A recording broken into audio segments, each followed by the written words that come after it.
Today's episode isn't about perfect love. It's about lasting love. The kind that shows up on ordinary days. The kind that learns, stretches, apologizes, and chooses commitment over convenience. Marriage is built in the small moments, in how we listen, how we speak when emotions run high, and how we decide to stay soft in a world that hardens hearts. Long-term love means growing together. Even when growth is uncomfortable, it means remembering that you're on the same team, even in the seasons of tension. So wherever you are in your journey, newly married, seasoned, healing, or hoping, this conversation is just for you. Now let's talk about love that lasts.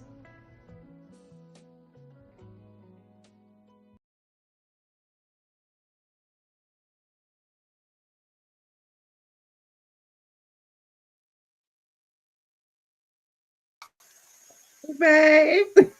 Hello there. Hey, look at there. We all popping in. How's everybody doing? Good. How are you all? Doing good. Good.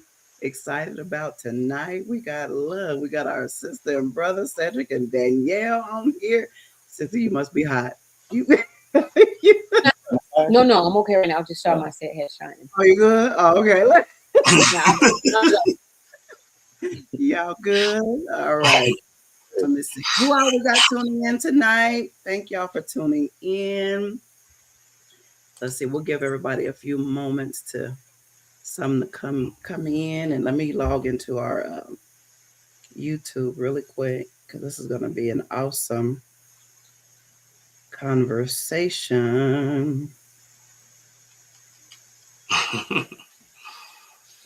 Got our sister Laura joining us. Our other sister is under the weather today, so we got them Star Wars faces on the scene.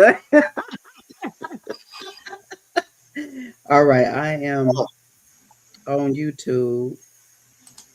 I like to make sure that I am on there so I can see comments coming in and we don't miss anything or anyone, should I say. So we're super excited about tonight. Who we got out there? Look, there go Mama. Of course. Mama. Yeah. Hey, Mama. Best family. Yeah, Mama, you didn't know saying Danielle was joining us, did you? Surprise. Yeah, because she called me early. She said, y'all going on, Sunshine, right? I said, yes, ma'am. She's like, okay. Let me go so I can make sure I'm ready. Yes, but we'll give just a few moments. I'm excited about tonight.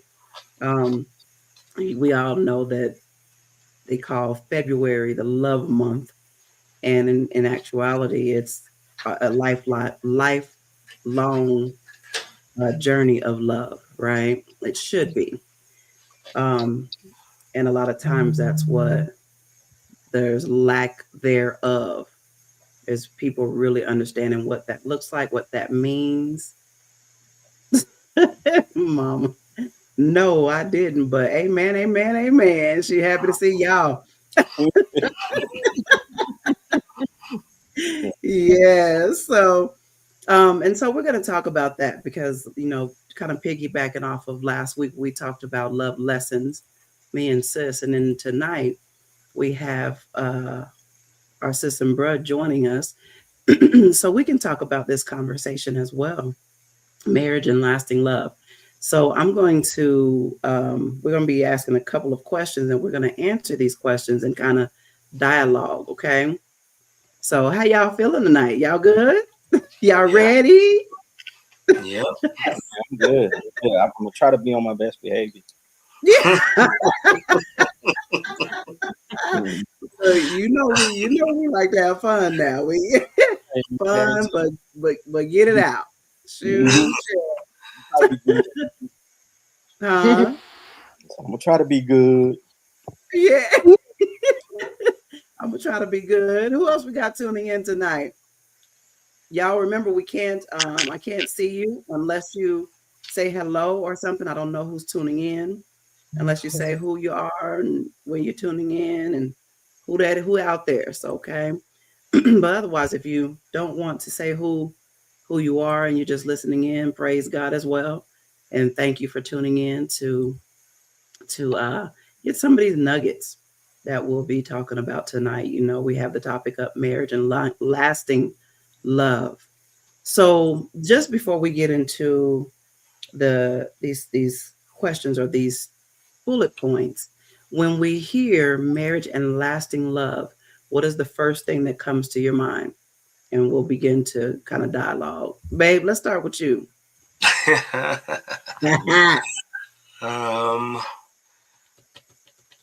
Commitment. Okay, Commitment. Dedication. Being committed, because it's not something that it doesn't happen all of a sudden. You have to work at it. Prime example with these two. They 30 years? 30, yeah. You're working on 31. In a couple months it'll be 31. Yeah, in a Thank couple God. months it'll be 30. Yes. And that's beautiful. And Yeah. we were right there. We were right there with y'all, Right. but we wasn't ready. Yeah. You know what I'm saying? But yeah, that's what comes to mind to me. Yeah. Being committed to each other. Yeah. And That's tolerating good, each other. Yeah. What? Yeah. Woo, yeah, that's true. Yeah. Yeah, for real. Yeah. And I think it goes beyond even a tolerate. Oh, yes. I think when you think about, for me, when I think about tolerate, that's, oh, I got to deal with this, or I got to, it's your perspective when you say that. And I think what that means is, for me, it goes beyond tolerate. It's okay. I choose. Yeah. I choose. So every day we have to choose to, be unified. You know what I'm saying? To choose one another every single day. First and foremost, we have to choose us, right? And then from choosing us, we choose each other. Okay, because understand this, we are a unit in covenant, but we're still individuals that are coming together so we can move as one. So yeah. I wouldn't say tolerate. I would say I choose you again and again and again. And then with that comes sacrifice that we have to do. You see what I'm saying? So I just reworded that word because I really don't like to tolerate. Because if I'm tolerating somebody, I really don't want to be there. Mm-hmm. Yeah, you're putting that. So, I say it's next. It's a lot of words that I have. So there's devotion. You're devoted to one another. It's desire for one another. You have the friendship. Friendship is very important. You know what I mean? Because of course, we age, we change, our seasons, and our everything changes. You know what I mean? In seasons, in time, our thought process. But you did make a good point of saying, I choose you, I desire you, I lust after you. You know what I mean? I should be lusting after my own. You know what I mean? And right. Yes, so true.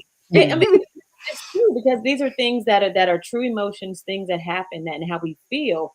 And if we take our mindset and we shift it to something else or some other distraction, then all of that will go in that direction. And you know what I mean? And it's the smallest things. You know what I mean?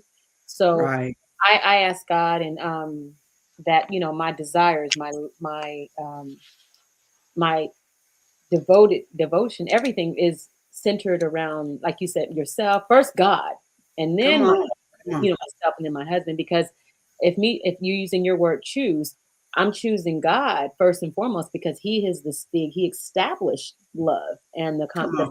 the union between man and woman, and because of that, it ultimately I have to choose God first, and then I have to say open up myself for that. When you do that, He can pour into you and give you the desires that you want for your husband or for the your or your wife, the mate that Right. He's given you. And it's just renewing. It's a renewal of your mind, renewing of everything. It's new. Keep it new. Keep it. You know what I mean? It's a Fresh. mindset too. It's so much. There's tenderness. There's it's yearning. You know what I mean? All kind of things that I think about. When I think about love and Yes. that's lasting love. So yeah, and I'll probably dive into it more. I'll probably she's gonna have some questions, I'm sure. yeah. Oh yeah, I got some questions. Yeah. Yeah. You can hear me. Oh, you want to hear from me? Said, do you want to caveat it on there? I would say I think one of the biggest things that people always say when it comes down to marriage and relationships in general is hey, communication, right? And I take that a step further because it becomes, we say it so much, it becomes cliche, right? Because I can tell Bunny right now, hey, I'll be back. I'm getting ready to go. She's like, where are you going? Well, I'm just getting ready to go. Well, I just communicated with you, right? But I didn't speak with you. I didn't have a conversation. And so communication has to become conversation. Come So on. for a marriage, you think about 30 plus years with one person in your life and whatnot, and uh, what it takes to make it that long, and through all the ups, the downs, the good, the bad, the ugly, the indifferent, and then having other people that may have an opinion on certain things that they may know about that transpired, and you're like, girl, if I was you, I would have did this. Man, if I was you, I would have did that. Well, you're not me, and that's Come on. probably the reason why you Yeah. are where you are and we are where we are. So we have conversations about things, so much so that it's become so much more comfortable. I go out, I do a little extra, hustling on the side, right? And Bunny like, I want to go with you. And I'm like, okay, cool. You can go with me. But when you do come with me, I'm going to need you to chill out. I'm going to need you to relax. I'm going to need Right. if you're going to be on the passenger side, I'm going to need you to stay on the passenger side. Right.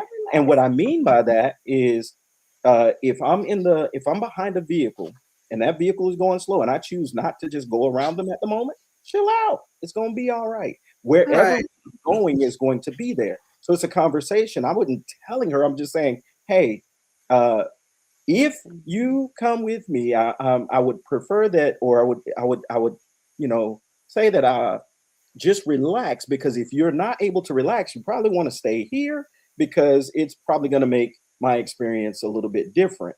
Okay, not bad, but different, right? Right. And so she didn't get like, oh, you don't like my company. No, I love it, but I'm just telling you, just because for me, when I recognize that when she drives, in places that it's not my time to open my mouth. So you have to know when to communicate and when to have these conversations with folks, and how to frame that conversation, right? How to Right. frame your communication, and timing is important when you talk about marriage and lasting love.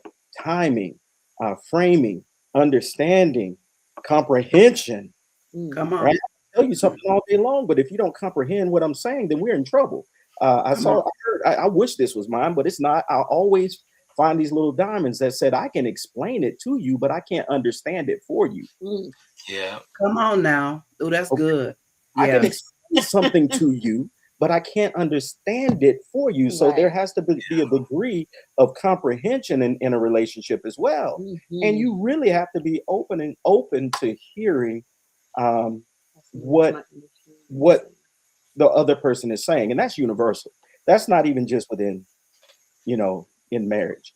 And the last thing I'll say about that, you're talking about picking battles. You got to choose which things are worthy of responding to as well. Right. Some things are just not, they're just not worth the response. Not that it's not important, but it's no big deal. Yeah. And I say universally so, and you just incorporate those things in your marriage, because guess what? I was told that at work, and talking to this man, 91 years old. That man is upset because of the way the system works. He doesn't know me from a can of paint.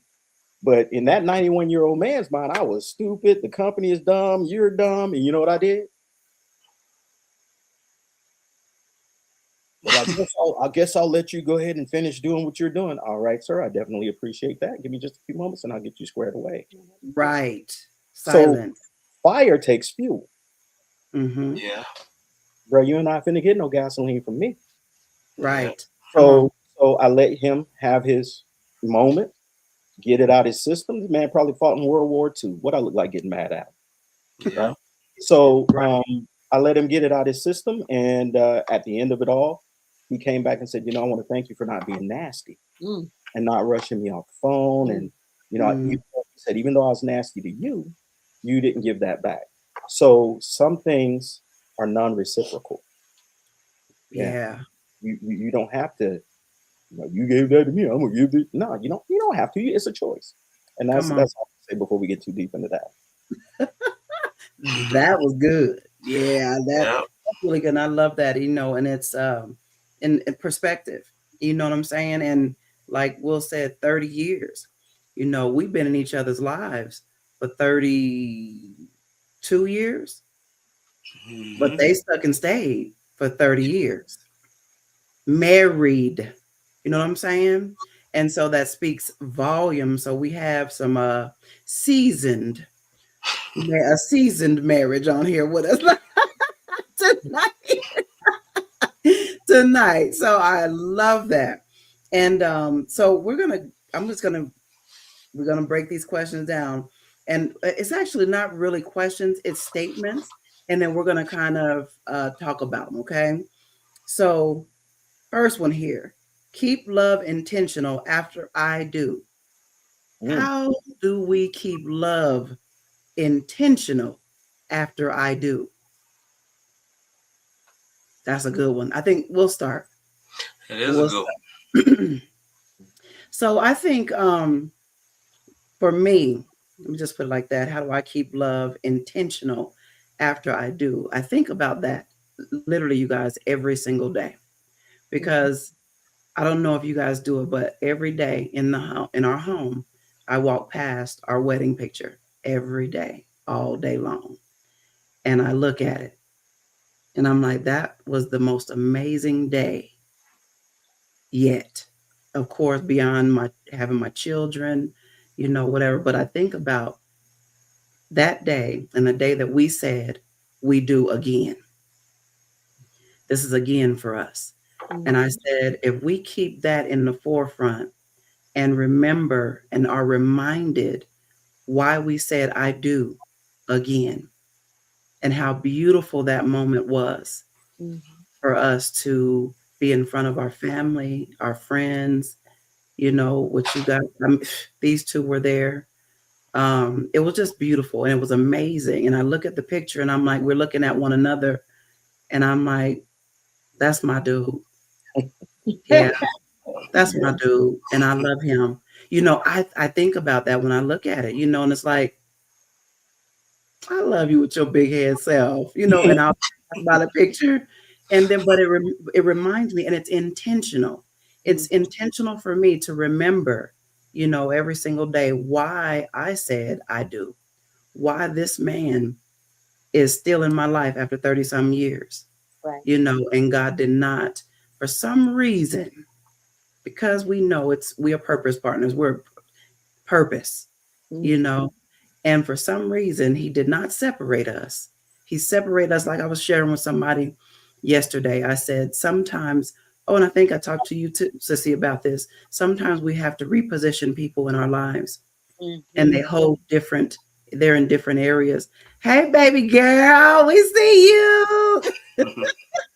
Hey, You, baby. Our extension right there. But Right. But so I was just letting somebody know yesterday and a couple of days prior. Sometimes we have to reposition people in our lives until the fruit that's coming from that tree is the character is right, right? And so me and my sissy was talking about that yesterday, and I said I was explaining to someone, we were talking about forgiveness, and me and Willie Greene are the walking testimonies of what true forgiveness looks like. You know what I'm saying? In spite of everything that we have endured in our lives and in our relationship, and so I told them, but then they asked the question, but we forgive, but we're supposed to forget as well, right? And the thing about what I was sharing with them is God don't want us to be fools, right? He said, I will not have you ignorant of the enemy's devices. So if you see that the fruit that's coming from this tree is not good, and when I say tree, it's a person and their character and who they are, then that just means you need to reposition people in your lives. Yeah, you forgive them. You forgive them from the heart, but then you are still wise to say, okay, well, the fruit that's still coming from you, it's not for one that needs to be in my space, right? Right. And so I told my sister yesterday, I said, even me and Willie Greene, we had to separate. He was in a different position in my life. I was in a different position in his life until God brought it full circle, brought us back around. And then I moved here into New Mexico, and I was able to see the fruit that was coming from that tree. This time, what did I see? Love. I saw compassion. I saw support, true support. He has me. You know what I'm saying? Communication, like you said, you choose. You choose what and how you speak to one another. There's still a little bit of that needs to grow, in the speaking, how you speak to one another. And that's every single day. And we're like, okay, so I'm intentional, but even still, people have to be repositioned until they earn the right to be in your immediate space or circle, right? So I was just wanted to put that little caveat in there, because I had to explain that to him. He don't want us to be no fools either. And when we forgive, yes, we forgive from the heart, but that does not mean that person still holds the same space in your life. Right. Right. And so I just think keeping love intentionally after I do. So that's how I do. And literally, if I see, Willie Greene is really good with this too. If he sees a need, he don't even ask me. He just does. You know what I'm saying? And I'm like, man, babe, you was paying attention. Yeah, I was. And I just look, let me tell y'all something. This man right here, in his 30-some years, he don't like buying years. He don't like buying real. I love roses. Love me some roses. He don't like buying real roses. You know why? Because in a week they're gonna die anyway. I said it don't matter, but it's something that I love, that I like. You don't have to do it all the time, but here and there, I would love some roses, some fresh, new, fresh roses in the water. I can smell them, and he knows my red, white, pink. Those are my colors. I love those in the roses. So I told him this is probably like maybe the third or fourth time I've gotten some real roses in 30-some years. But what he did this past Valentine's Day, I thought, of course, he was just going to give me a gift, right? And so he asked me, he said, babe, there's a package that's coming in the mail.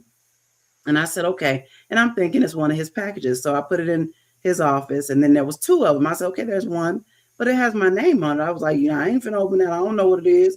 And I thought it was my Valentine's Day from my baby girl, because she sent me something as well.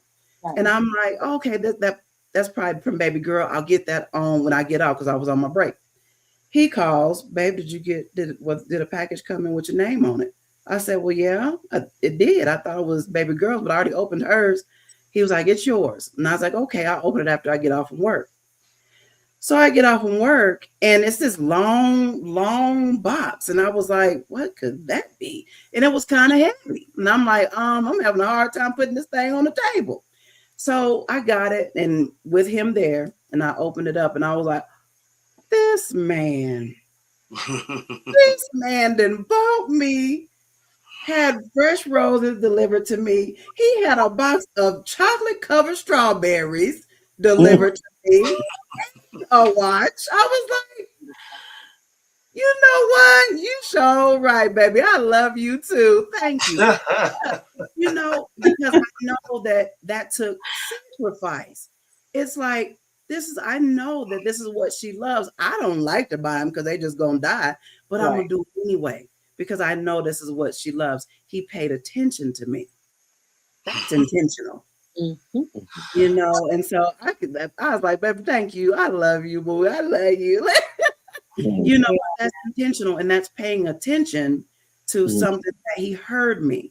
And that made me feel good because I was like, he heard me and he paid attention. That means he literally cares about how I feel.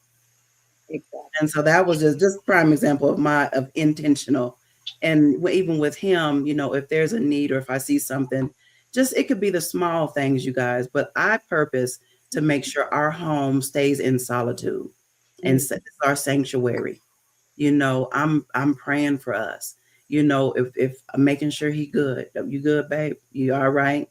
You know, and then I can see and sense if he's in pain or anything like that. And then I just do what I need to do. But it's intentional. And this is showing this person, I love you and I got you. Right. Right. So, okay, I'll stop talking, but I just wanted to share that piece. Next.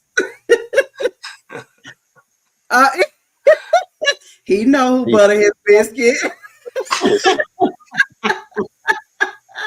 I know that's right, baby girl. Say it. All right. I think piggyback up to something that you said, sis, about forgiveness and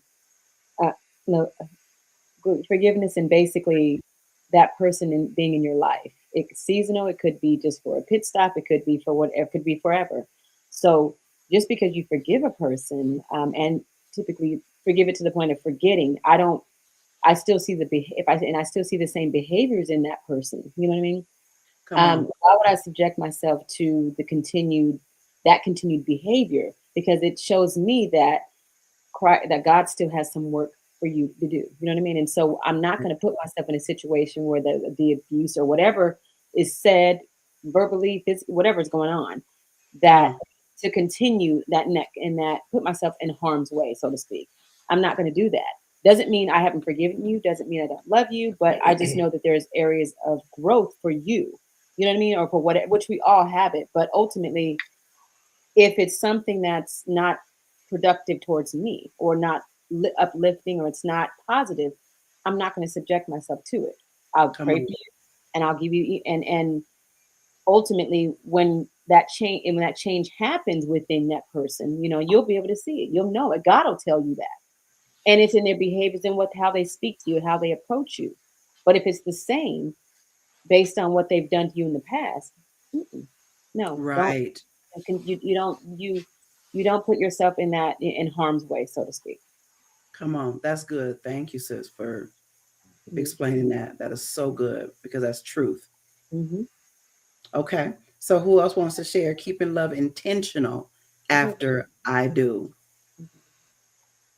Writing down things. Well, if you want to go ahead, if you want, babe, you want to go ahead or say it? We waiting on the men now. Come on with it. I think you touched on the part about after you say I do. With us, for me, I would go back all the way back. There's things that I did early in our marriage, when I was in Germany, when I was SOS.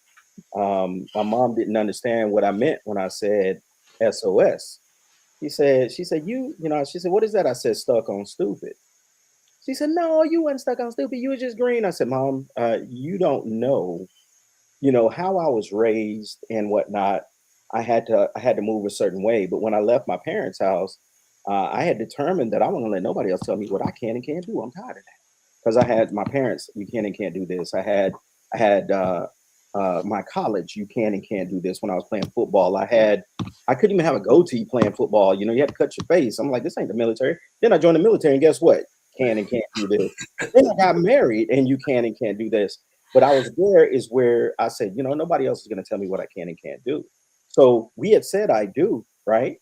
And we still had that growing process because I Come on. heard you say earlier we weren't ready. Well, I wasn't. She probably was. I wasn't. I can tell you I wasn't. But what I did know is I would never meet anyone else like her. And I wanted to snatch her up, but then I wanted to do, other things as well, and hang with my friends and all of that kind of thing. So after I do, you really have to be open to growth. You Come really on. have to be open to change, and you got to pray for it, right? You got to pray for it, and then start acting upon your prayer. So if there's something that as far as I knew, I love to go out and all this other stuff, and so I had to take that restless spirit away from me, right?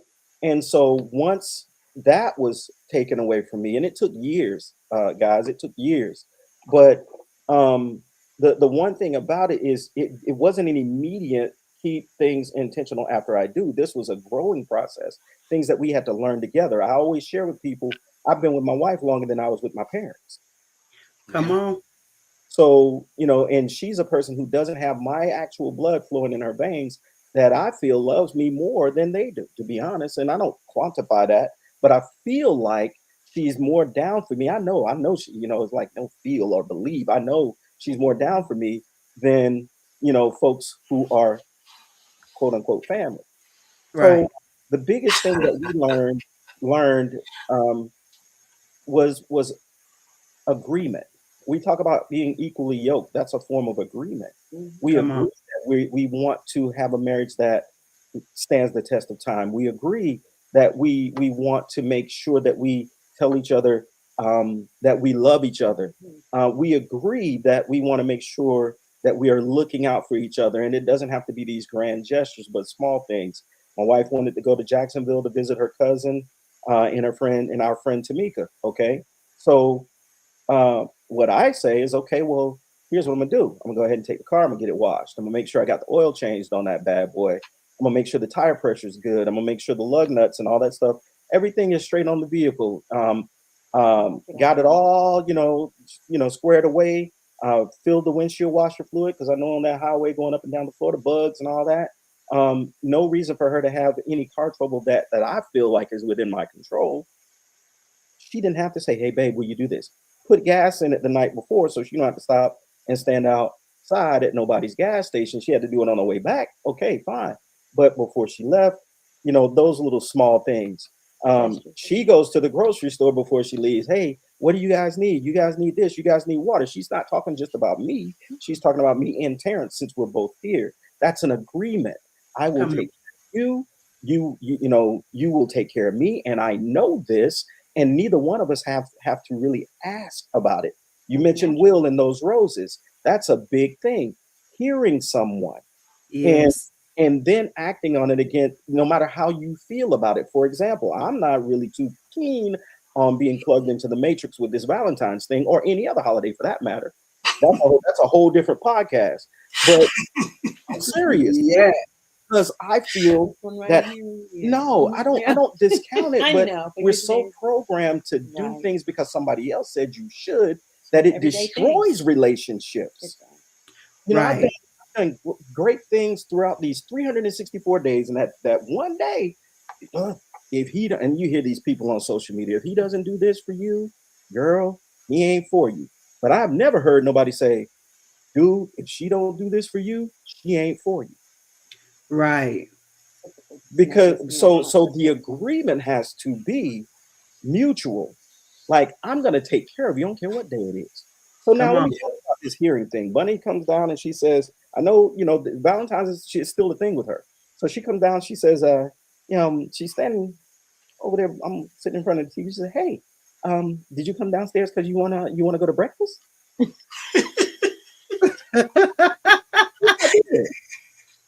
Right. Right. I hear you. Yeah. I hear you. Now, even though she mentioned that, that was her way of saying, hey, do you want to go to breakfast? I mean, it's Valentine's Day. I'm like, yeah, it'll be good. There's this new place we wanted to try. So that's what we did. We had a good time. We laughed, we talked, and whatever. And then we brought home something for Terrence. But that is the agreement. Come on. There's an agreement. And that is so deep when you talk about the agreement, you have to have an agreement that when things get rough, we're going to press through. Yeah. When things get a little sketchy, we're going to figure out a way to work through that. What does that look like? I don't know. We'll cross that bridge when that joker comes. Right. Right. Just know that everything's not going to be all rainbows and butterflies. All right. Yeah. But when it's gnats and flies, what we doing? Right. Come on. When it's the pestilence, the pests that come into your life in various forms, what do you do? And I didn't always get that right. I speak for me. I don't speak for anything or any way that I felt that, there's things that I knew like Bunny would do, and I'm like, man, that really annoys me, right? But it wasn't such to a point where it did anything, to change how I felt. It was trivial. I would always look at me and say, dude, you're tripping. That's really trivial. And if it was worth a conversation, we would have a conversation. Not me telling you. We were having a conversation. But me saying, hey, sweetheart, I just want to bring this to your attention. I wasn't even aware I was doing that. I'm like, oh, yeah, you do it a lot, and I just wanted to bring it to your attention before it becomes a thing that really starts to hurt me to the point where I'm now making up excuses as to why I don't want to do XYZ or why, whatever it may be. Right. Agreement and being equally yoked is huge. There was a time she's pulling in one direction, we're at the yoke, she's pulling in one direction, I'm pulling in the other, and we just kind of just right here. Right. Because you have to be pulling in the same direction in order for this thing to work. If I decide to go right, saying, hey, I'm gonna have a conversation, I think if we go right, we're gonna run into this, it's gonna be better for us, and then we both turn, we both pivot. So the agreement aspect of it, in the small things like listening, we agree to listen and hear each other. Now, yes, you may not always get what it is that you may be asking for, hitting to, alluding to, or whatever, and vice versa, right? So there's agreement and being intentional with your discipline, come on, in various aspects of your life. I think is what leads to, a lasting love. If you have the lasting love, you should is big word, have a lasting marriage. Yeah, right. All big words. But that's my take on it. That's good. Ooh, that's real good. Yeah, babe. I don't even know what's left to say. How do you keep love intentional after we said I do? You guys covered all of it pretty much. And Cedric's right, that communication, that conversation, something that, that needs to be had. The communication has to be there. Right. Like you say, you're doing something that irks me, and like you said, oh man, what are you even thinking about? It's trivial. Right. That's something that I got to work through. Right. You know what I'm saying? And he's exactly right. That communication is everything. When we got back together, I told you that, ain't no more, waiting till later to talk about it. We're going to talk about it now. Right. Yeah. Get it off your chest. Whatever's going on, get it off your chest. Right. That's the way I feel about it. And he's exactly right. That communication and that conversation has to happen. Between the two. Not worrying about what anybody else is thinking. Like you say on social media, if he don't do this, and now that's why I don't do social media. It's too much negativity for me. Right. Me myself, it's too much negativity, and I can't deal with that. Yeah. I really can't. I don't want to deal with it. Yeah, exactly. I like things what they are. Yeah. I like things nice and quiet. Yeah. A lot of stuff you see on social media is how to have a lasting relationship by someone who hasn't had a relationship the past 3 months. Right. You know what I mean? Yeah. Did you see you with XYZ on what 3 Yeah, months ago? Or? it's you'll see how to keep a woman, like some Lord. dude Right. that doesn't have one. Yep. Right? Females too, And I'm just see. saying, Yeah. I use guys because everybody's always coming down on females about the stuff they say on socials, but dudes are way out there too on that Come on bullshit. now. You know what I'm saying? So that's why I look at it and I laugh. I'm like, man, y'all crazy. I tell my wife all the time, and a lot of other folks, like, first of all, I'm gonna be real with you. I'm glad we got married before social media, man. Oh, Yep. Right. Oh Right. my man, I was out there. Yep. Would have been viral. yeah. So Right. Oh, I'd have been like, yeah. Right. Oh, Mama said, tell it. Listen, I'm serious. So that's the thing too. Ownership, man. You gotta own. You gotta own your stuff. What's my part in it? Money can't make me do nothing. Come Yeah. on. When I said, I did because you love. No, that was in me. I did. It was a decision I made, and I can Yep. use you as a scapegoat because it makes me feel better about the effed up decision that I made, right? But Yep. when it comes right down to it, the question is, what was my part in it? Mhm. I played a part. Right. How big of a part I played? Well, that's debatable, but I played a part, and maybe you did play a part in it, but the decision was mine Right. to do Absolutely. Right. whatever thing or to not do whatever thing. Mhm. So, ownership is Yep. important Very when it comes to important. marriage and lasting love. Ownership and agreement. Boy, woo. You put two people in a room, it's got one door, no windows, the door is unlocked. And if they sitting there arguing about how to get out, Right. it's your door. It's unlocked. Come Yep. on. What are y'all arguing about? Yep. I think I should go out first. Well, I think I should go out first. Well, why you got to go out first? What's so important? Well, Right. why you got to be first? What?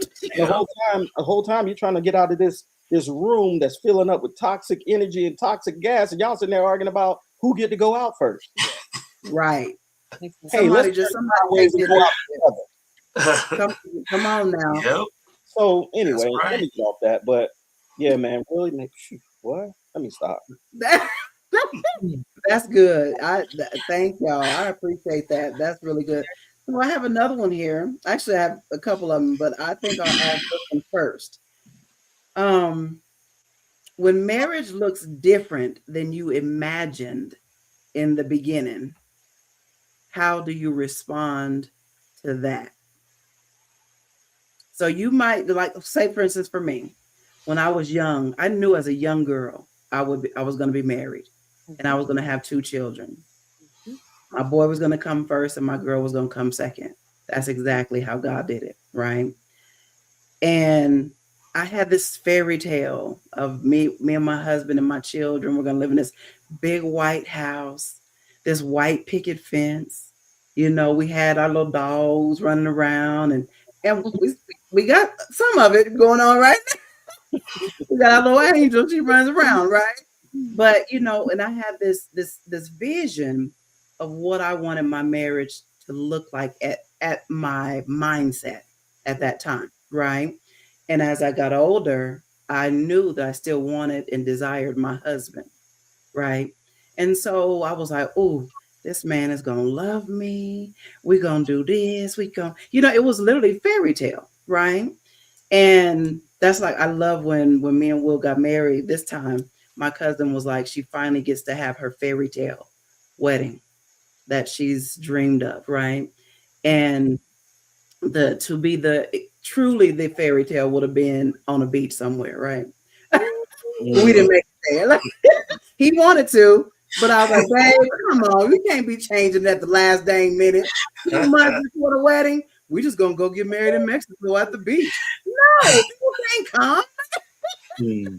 So we had this. I had this thought of how I wanted my marriage and wedding to look like, right?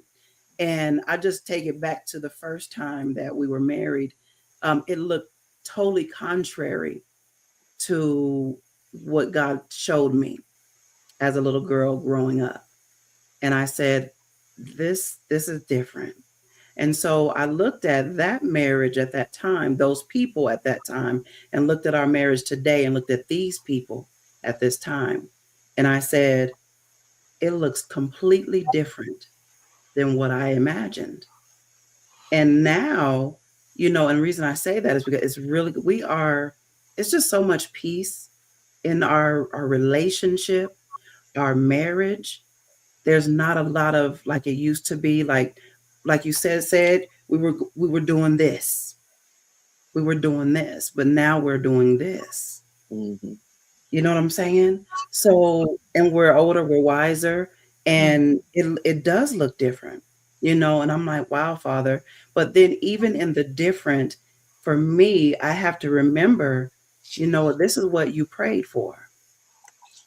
You know what I'm saying? It looks completely different than what you imagined, but that was because of where your mindset was at that time. We're grown.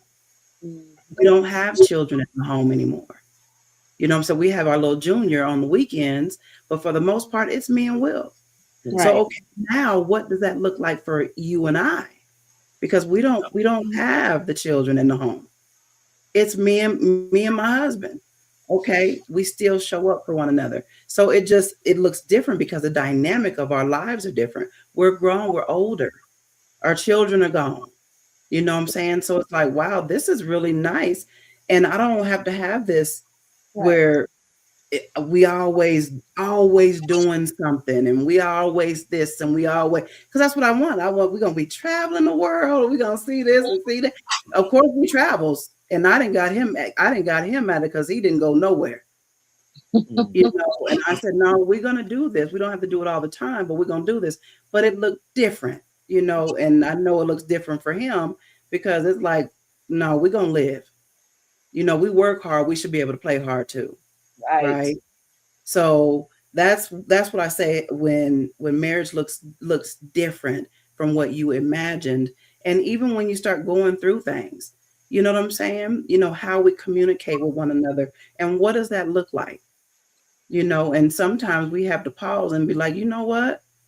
Let's not, like he said, there's still work to do on the what do you choose your battles and how you speak. You know what I'm saying? And so even when those things rise, I'm like, hold up. Okay, that doesn't need to cause old traumas to resurface. Oh my God. And now what I need to do is I need to make sure that I'm expressing I'm not her anymore. Right. I'm different. Yeah. And I'm going to ask questions. So you have to get used to me asking the questions. That does not mean that I don't trust you, but that means that I'm asking questions for clarity. I need to make sure I understand exactly what we're doing, where we're going, and then we go from there. And then we're not speaking to each other in a negative way at all. We don't do that.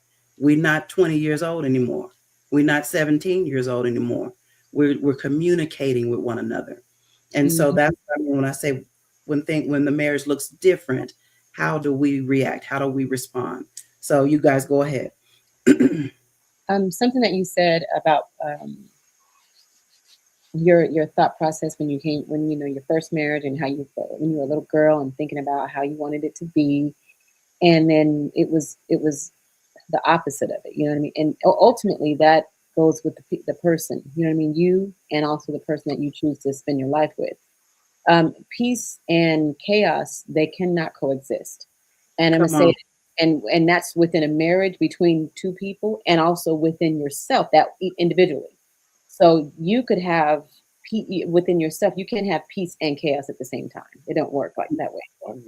Yes, one will, like that's like said, just said, one will take precedence over the other. Right. And depending on how you're walking, if you're walking in the flesh, if you're trying to walk in the spirit, will determine which one will take over. Come on. When you think about a marriage, and what, you both have to be willing partners. You both have to be willing to work at it. Now, if you're working at it from a flesh or from a not a spiritual perspective, oh yeah. And then the other person is doing the opposite, trying to work at it from a spiritual perspective, yes. Oh, you're going to definitely have friction. Friction is going to be, number one. So, right. And if that person their lip service says they want to be in the marriage, but their actions are completely, different. Oh yeah, it's not going to work. It won't work. So Right. it takes truly God to uproot things that are within you from your childhood, from on both sides. So if you had some traumatic things happen to you, or that painted the picture of who you are now or at that time, and trying to fight that person in you, you know what I mean, and trying to basically have that uprooted, it takes a lot. God has to go in there and do some sculpting. He Come has, on. and you have, but see, the thing is, the fact that we have choice, you have to be willing to do it. Are you willing to do it? You know what I mean? Yes. Willing, and it's individually, so I can come to the marriage, you know what I mean, and whole, and to this person, to know and to love them according to how God wants me to love them, and Right. within the marriage, and you have to truly be, Alex said equally yoked, mentally, physically, everything. It goes beyond. It just goes beyond just okay, I do.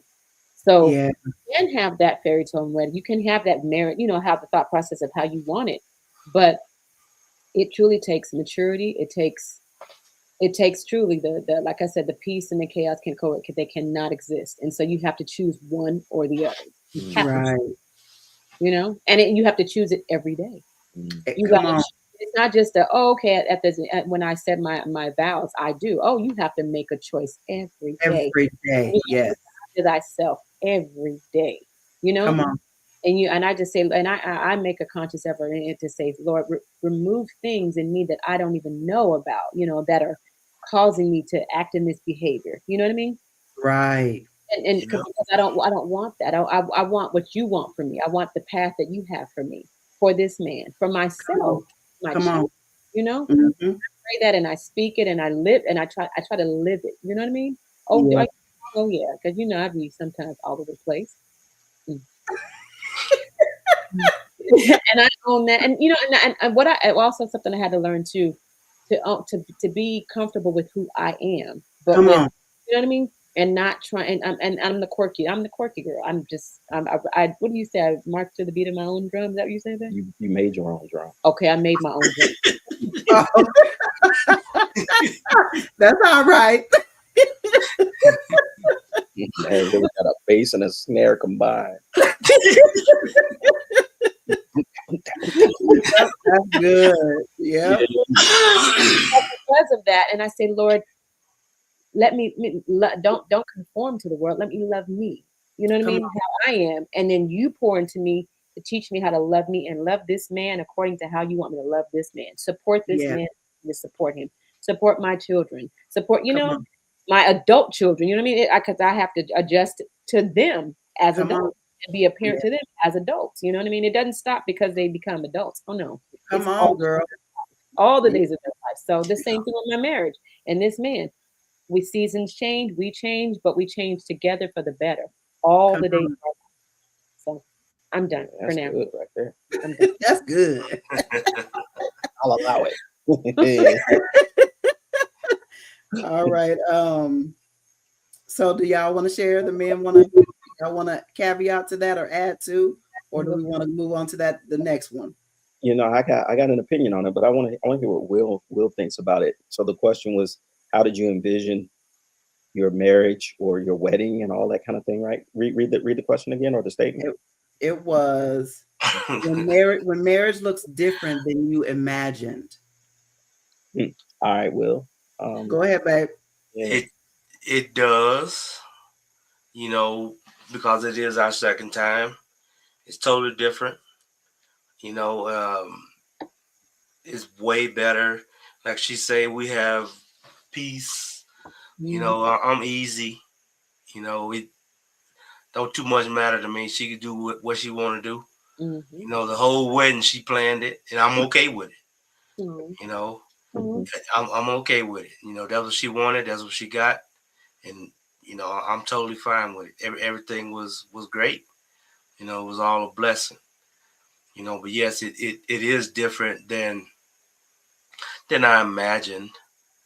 Because when you go through things, in the first go round, you think about it, how things changed. Mm-hmm. You always got, thinking, second guessing, did things really change? You know Right. what I'm saying? And then, like Keisha how I was raised, it wasn't the best situation. I couldn't see, Right. those positive things. A lot of times I couldn't see that positive coming out of marriage. Mm-hmm.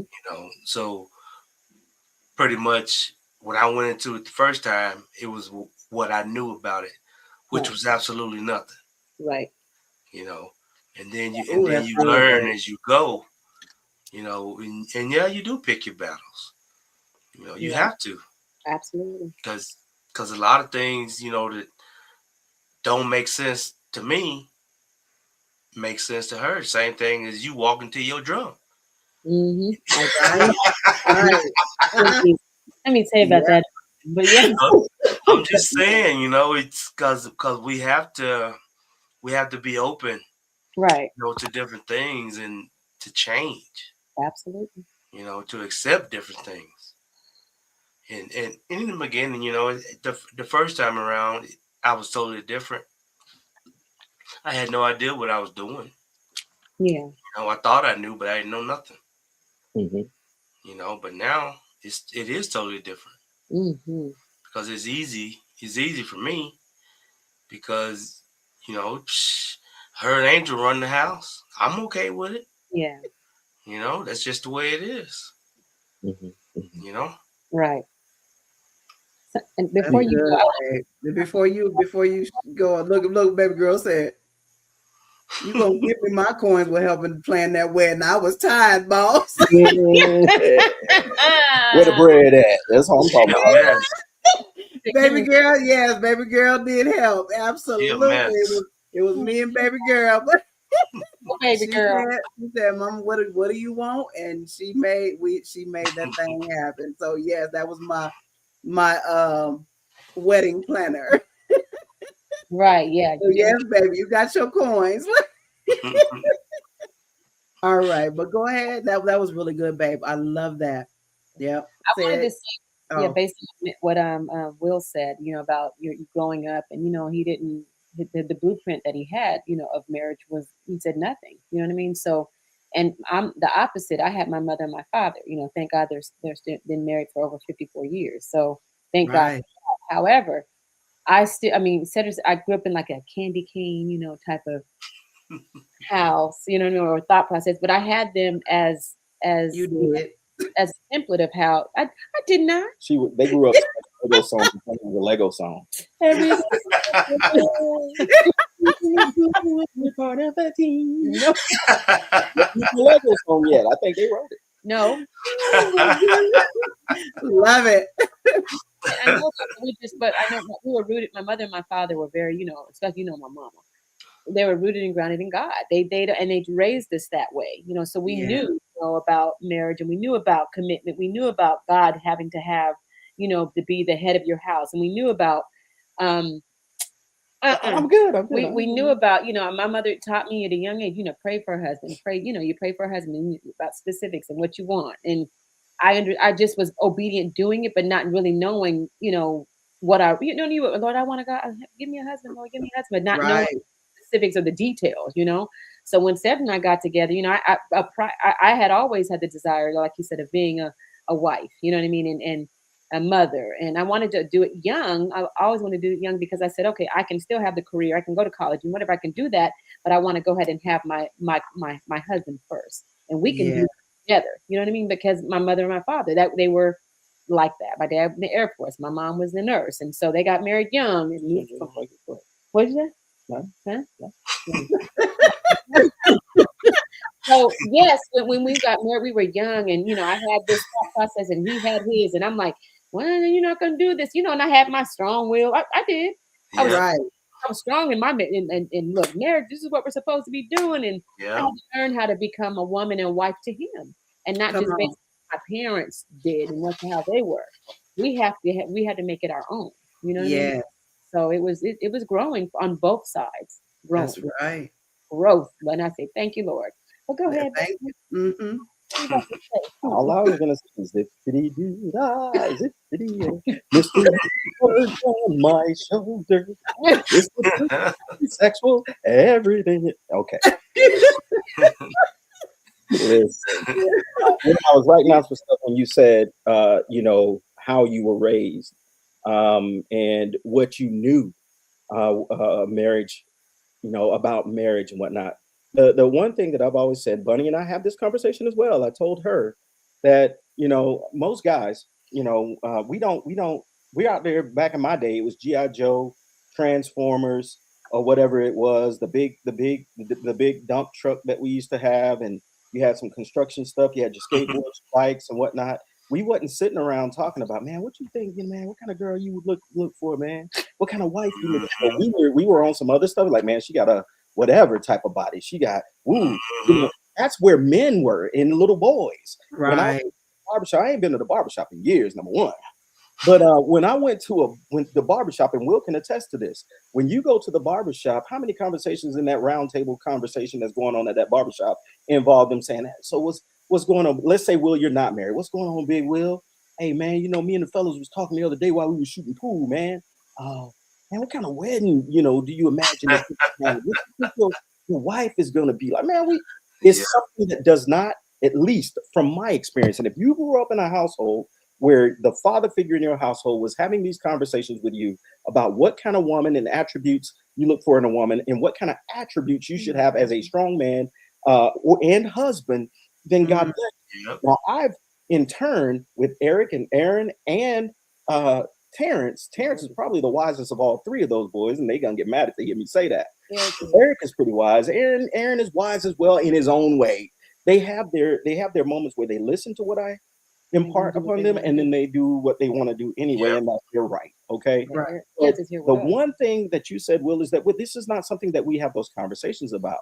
I will tell you that I wasn't sitting around. I wanted love. I wanted to feel loved. I love hard, and so if I get hurt, it's magnified. I can hold on to things because I love so hard. I used to listen to the Quiet Storm and hear those things, and I'm like, man, that the songs would hit, because I'm like, dang, man, I wouldn't mind having that. That's where it was. No. I never thought about marriage. I never thought about forever with somebody, one person for the rest of your life, and what it should look like. I didn't have an idea that at my wedding, we're going to have this, and we're going to be this color scheme, and we're going to have these chocolates, and we're going to have these centerpieces. I didn't give a crap about none of that. Never thought about it. I personally never saw myself getting married based on what I saw. Now, this is not to say that what I saw within my parents was bad, but I saw a whole lot of stuff that wasn't desirable. Prior to that, me growing up in the South, bouncing from pillar to post and living with multiple people, I was my grandmother on my mom's side. She had a man in her life name was Claude. They weren't married. They used to fight all the time. I saw that. I'm a little bitty thing, about knee high, and I see that. Then I moved to live with my dad's grandmother for a little while. She has a man in her life, Big Pop, Harold Lattimore, right? They didn't necessarily fight, but they sold bootleg liquor. And so I'm like, man, this is crazy. So I don't know what I'm seeing. I'm telling you, as an adult, I register that now. Absolutely. I'm like, what kind of relationship is that? And they talk to each other different. I didn't see a whole lot of hugging. I didn't see a whole lot of affection shown. I went to live with my great grandmother, Miss Annie Mae Bowie, God rest all of their souls. I went to live with her. There was a man in her life, Rufus Lockhart. Toot is what we called him. I done watched her split Toot ear. Toot has some big old ears, by the way. I done watched her split his ear with a boot because he was cussing her and calling her all kind of black things and black this and black that. And you ain't this. And she said, Toot, if you don't hush your mouth. And he just kept going. Now I'm talking about in South Carolina now. Okay. Come on. She go upside his head, split his ear. I'm a child. I see this. I said, oh, that's crazy, but I don't know what I'm seeing. To me, that's normal. That's normal. Come on, right? Shop, it's normal. She then takes that man to the emergency room and gets sewed up, no charges pressed or nothing. He come back, ear done swole up bigger than it was. I said, golly, right? And then I finally go live with my, in the meantime, I'm bouncing around with my mom, my natural mother. She may have had friends, but she kept some of that stuff.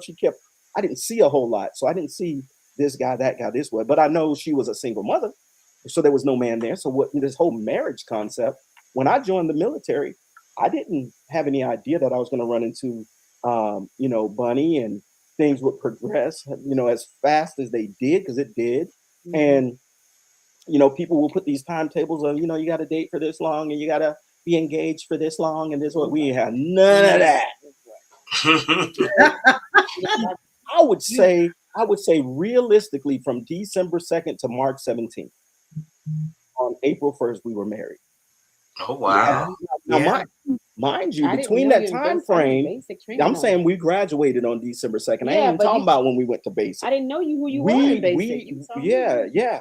So we really got to know each other in AIT. Just so happened we ended up in the same platoon because they started doing the integrated platoon. Yeah.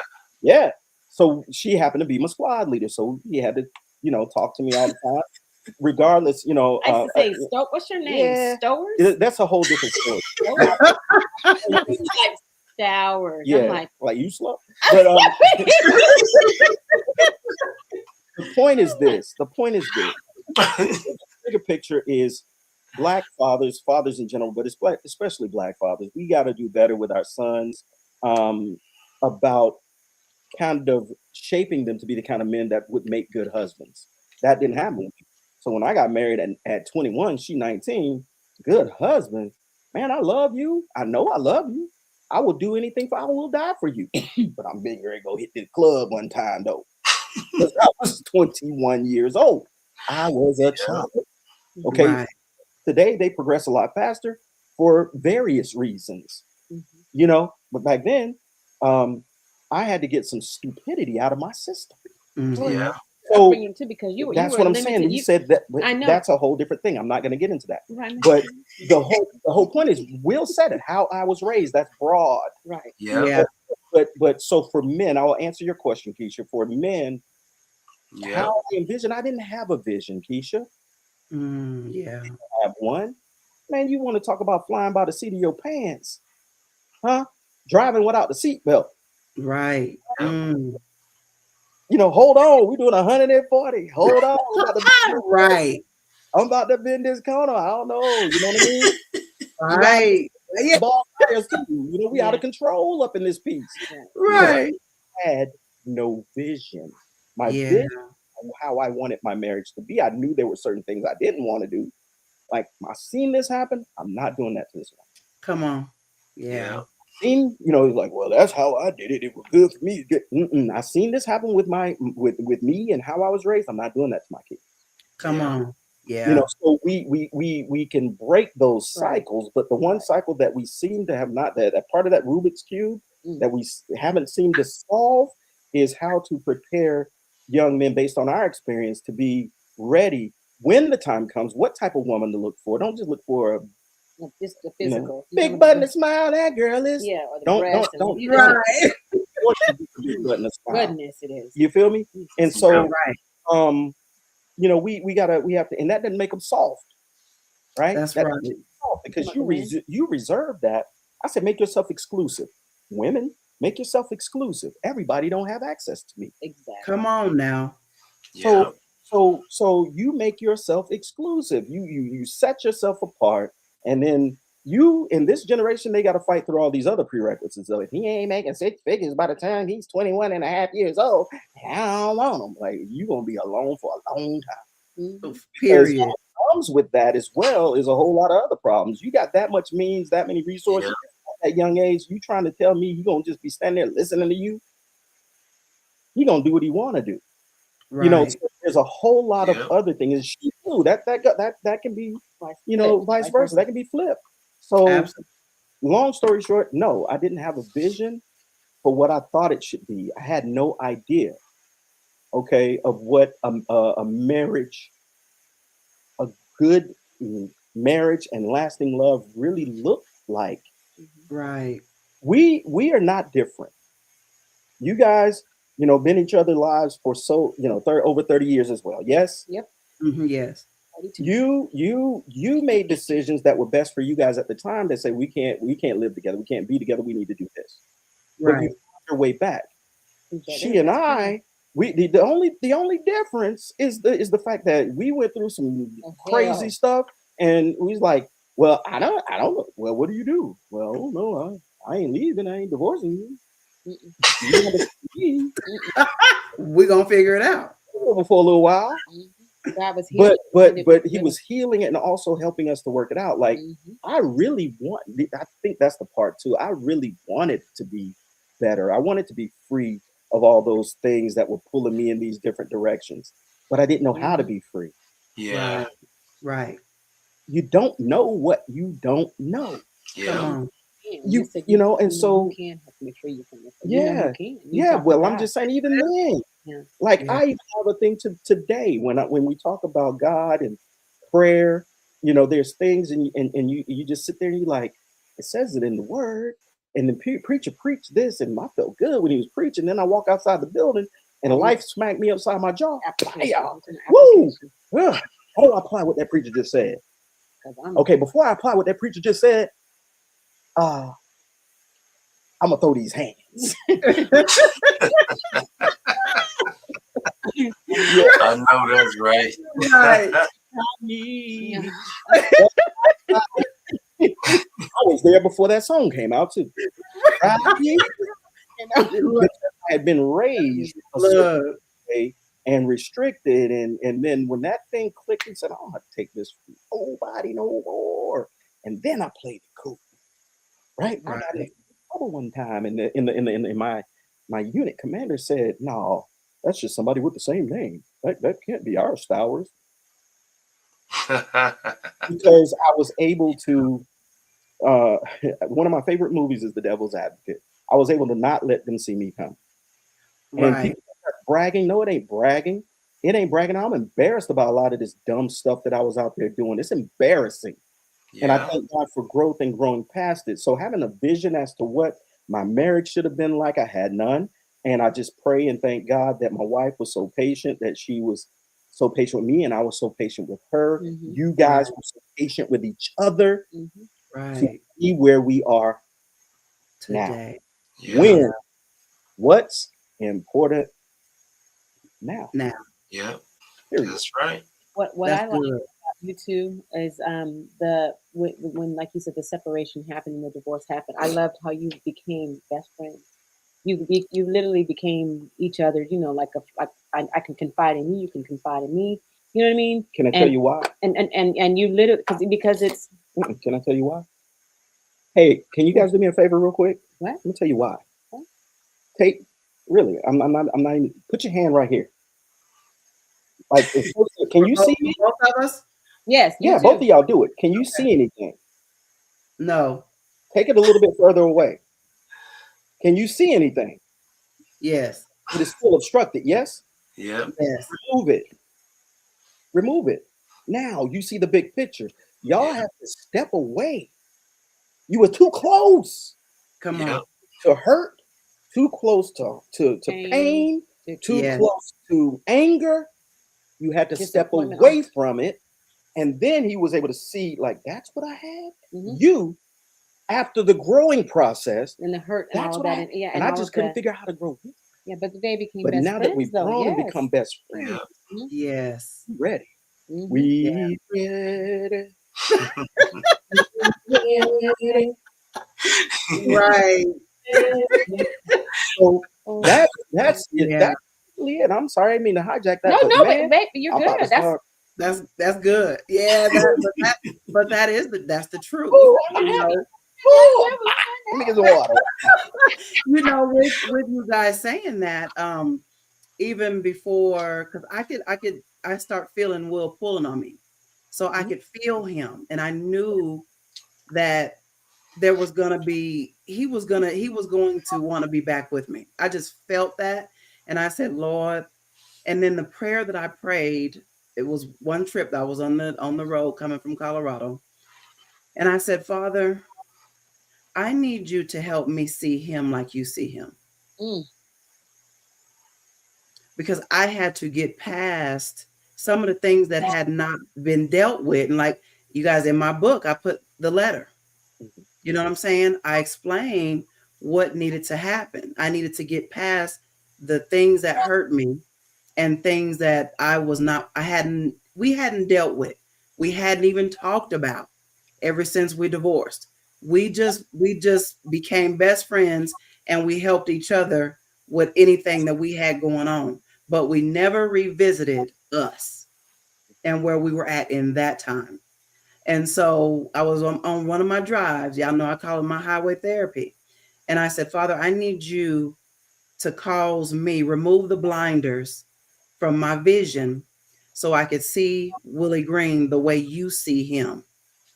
And literally, I begin to see him, and I said, man, okay, thank you, Father. And he removed the scales from my eyes because I was still blinded from some things that we had went through, Right. some hurts, some pains. I needed, like in the book, in my book, I wrote in the letter, I said, when he apologized for everything he did, that tore everything down. And he listened to me. At first, he didn't want to. He fought it. He fought it. He was like, you ain't finna be bringing this 15-page letter, 20-page letter to me and reading it to me. And I said, okay, you know what? Then fine. We won't have this conversation then. Because God told me for me first to read the letter to myself. I forgot all about the letter. I wrote this letter over before we divorced, probably like 5-6 years before we divorced. And I never presented it to him, never sent it to him because he lived in New Mexico. I was in Colorado. We never visited the things that we literally had went through. And so when I started feeling him pulling on me, those emotions, those feelings, everything started resurfacing, said, and this is exactly where I was. You were standing close to I your prayed, yeah. And I had guarded. I had put up my walls and I said, no. Me and him are going to remain friends because it's best this way. We have become best friends. And I don't want to mess that up. And even thinking about being back with him and we go through the same crap, I'm going to lose my friend. Yeah. And I didn't want to do that. And so that's when I prayed. I said, Father, allow me to see him how you see him. And is this who you have for me? You said you was going to give me a new man. And I thought I was going to receive a new man. Listen, I thought I was going to receive a new man in the flesh, a totally different person. Yeah. But God said, this is your new man. Mm-hmm. You have been able to witness and to see, since you've been in New Mexico, the fruit that comes from his tree. You're seeing his character. You're seeing how chill he is. You're seeing everything that you've been praying for. And I'm like, yeah, but I'm still scared. Even though I'm seeing some things, I'm still afraid that he'll hurt me again. Right. And this time I probably really have to cut him. Yeah. I can't. So I said, okay. So remove the scales, remove the blinders from me. And I begin to see this man for who he is today. And even we evolve every single day. We grow and we mature every day. But you're absolutely right, said I had to pray and ask God to remove it so I could see him. I said, and the best thing that we have had is we became best friends. And so today, even when we have challenges or whatever, disagreements or what have you, I have to remember, this is my dog. Mm-hmm. This is my dog. This is my ride or die. This is my forever. God didn't keep us connected for 30-some years for no reason. Right. Yeah. And why? Because there's divine purpose and a destiny that he has set before us. Mm-hmm. I tell him all the time, babe, this is bigger than you and I.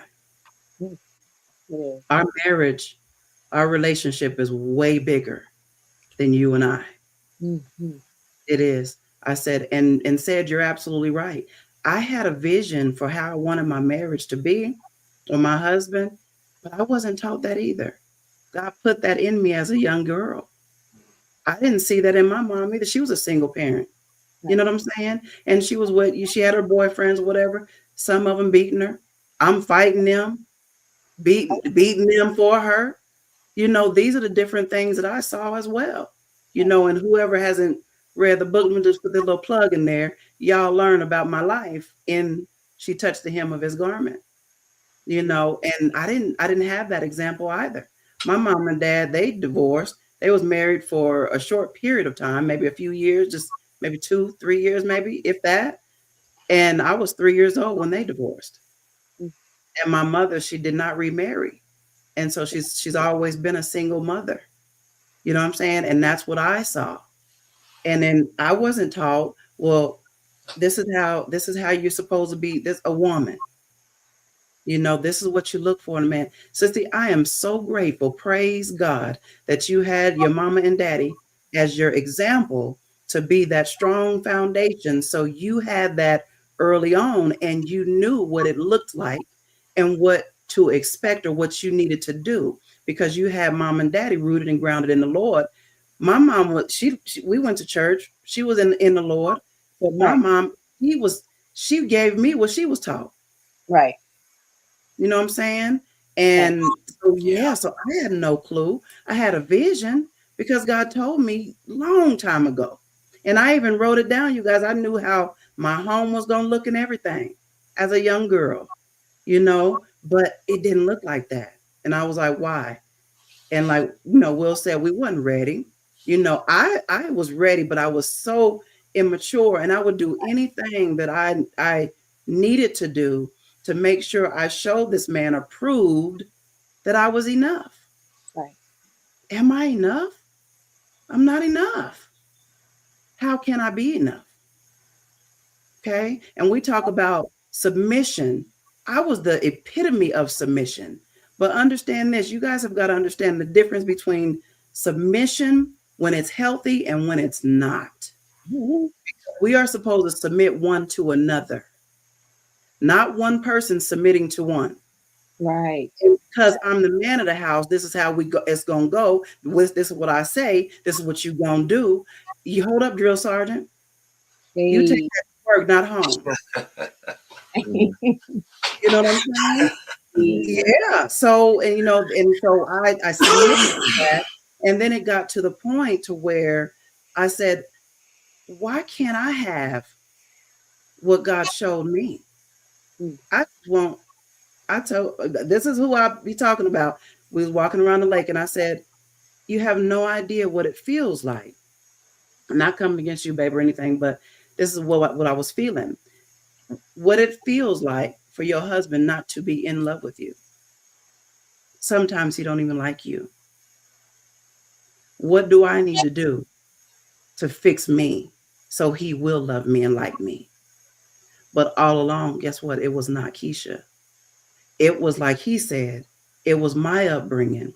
It was what I saw, and I thought it was okay. And then from what he saw, he went into the military, and they drilled that they talking crazy too. I said, that's why I ain't never joined the service because ain't nobody gonna talk to me crazy like that.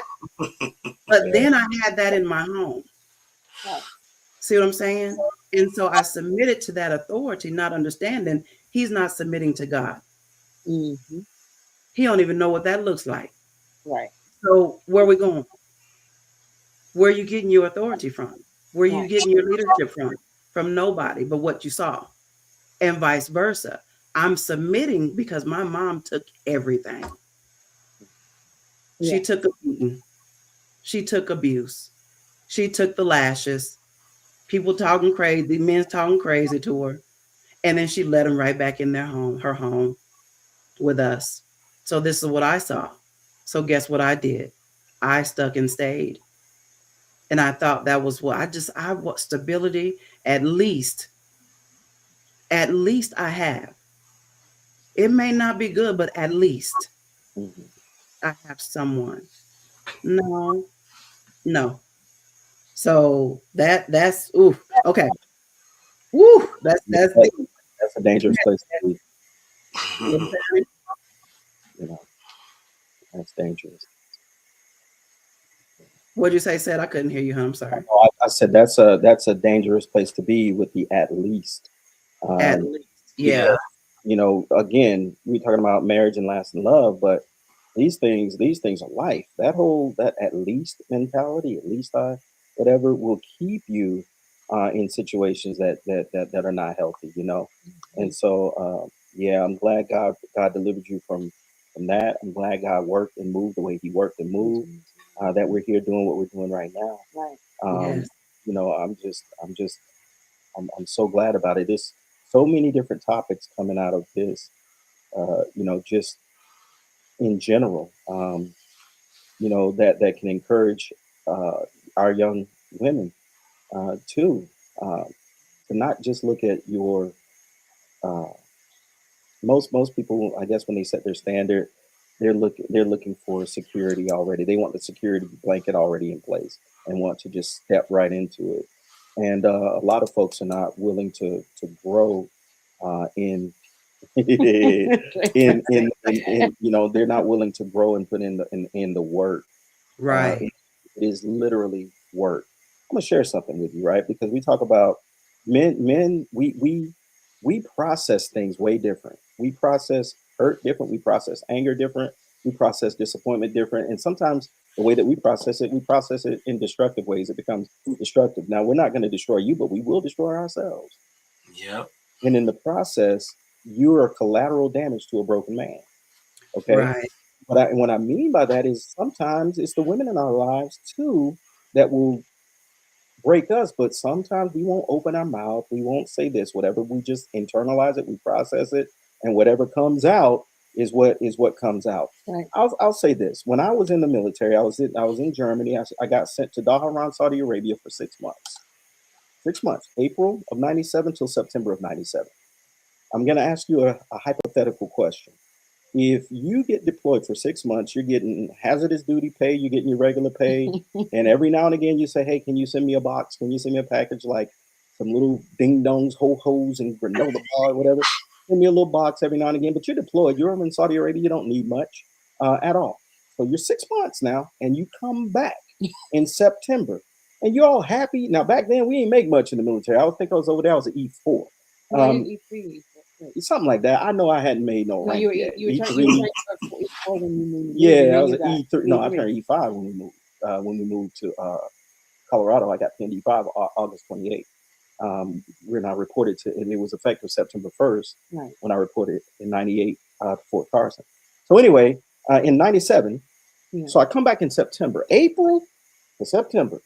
I come back, go to AFES, Armed Forces Bank or whatever, check my thing. I got $700 something in my account.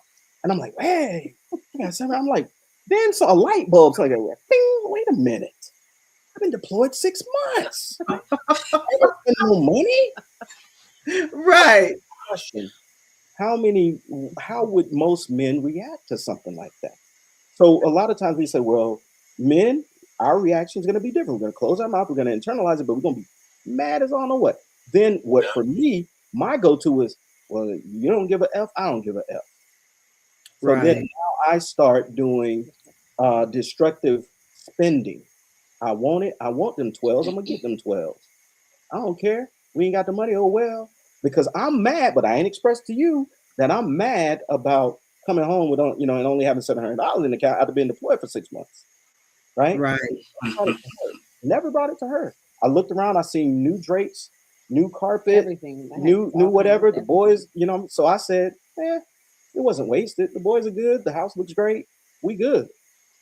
Well, how many women could? And I'm not making this a man versus woman. I'm just talking about the way men process things versus Right. women process things. Mm-hmm. We process our hurt different. I was hurt. Mhm. And we process our anger different, Mm-hmm. and it becomes we process it in destructive ways. And so, just not just to shed some light on the mindset of how we get to where we get to. Sometimes it's like, okay, well, this is what happened, and this is the result. But how did we get there? Right. Then you got to go back and take inventory of those things. Well, this is how I was feeling. That's what I mean. Marriage and lasting love, we've grown to the point where that's a non-issue anymore. Come on. Because I can tell you this, God be pleased, we've never had account. Well, that's my account. That's your account. For us. Now that still works for us. We didn't grow, My grandparents, and your dad. my dad, man, the income tax check come, the whole house is turned upside down. They trying to determine who get the most amount. Well, I work. Oh Lord! Income tax time come around, boy, the house is in turmoil. That's what so I said, man, ain't nobody got time for that. I don't.